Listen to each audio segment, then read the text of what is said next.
The Galactic Biological Assessment Committee had spent 6 full cycles studying Earth, and their verdict was clear.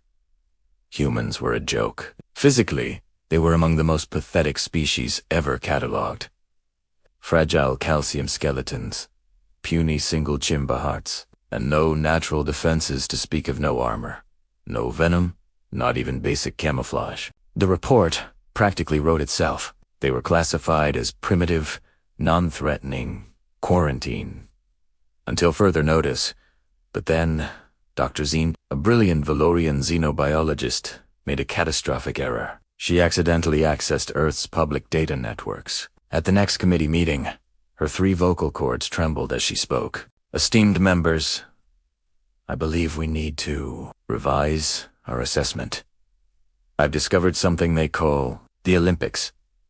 The holographic display flickered to life, showing footage from what humans called the Paris 2024 Olympics. The committee settled in, expecting to see some quaint, harmless cultural ritual. What they saw instead would shatter their entire understanding of humanity. First up was the 100-meter sprint. The record flashed on screen. 9.58 seconds. Pause, commanded Director Krath.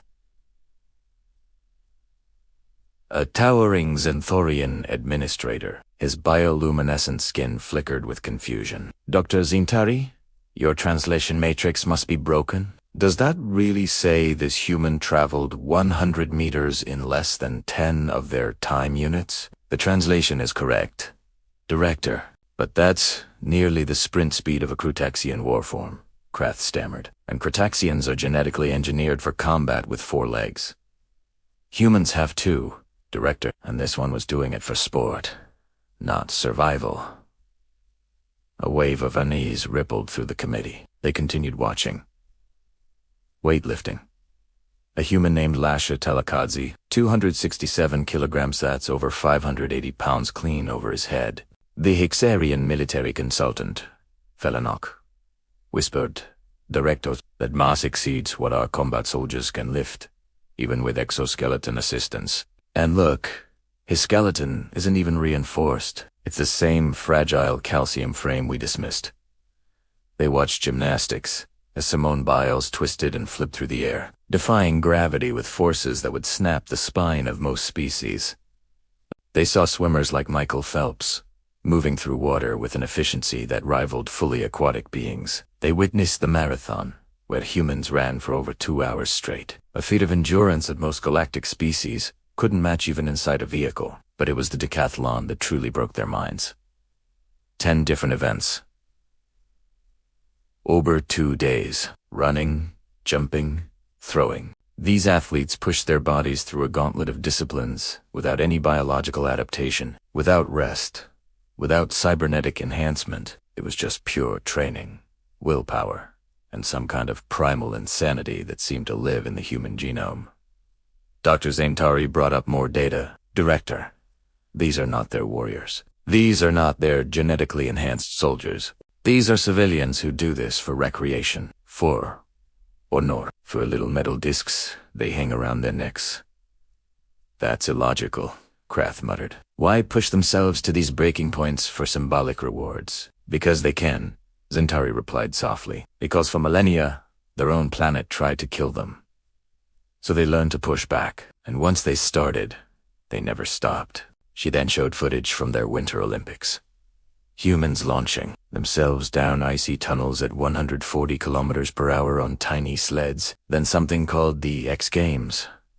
Humans flying off ramps, flipping through the air on narrow boards, then free solo climbing ascending sheer 1,000-foot rock faces, with nothing but their fingertips and sheer audacity. These, Zintari emphasized, are their leisure activities. This is what they do for fun. Felanok, the military expert, finally spoke. Director, if this is what their civilians do for fun, what are their actual warriors capable of? The committee pulled up human military records. They saw something called Navy SEAL Hell Week, 5.5 days of non-stop physical torment with only 4 hours of total sleep. And they compared this to Olympic training, which athletes willingly endure for years. We need to recalibrate everything, Director Krath said, his voice hollow. We saw them as fragile because they lacked natural weapons we worry. They don't need them. They made themselves the weapons. Centauri pulled up one last video. It showed an ultra-marathon. Humans running 100 miles.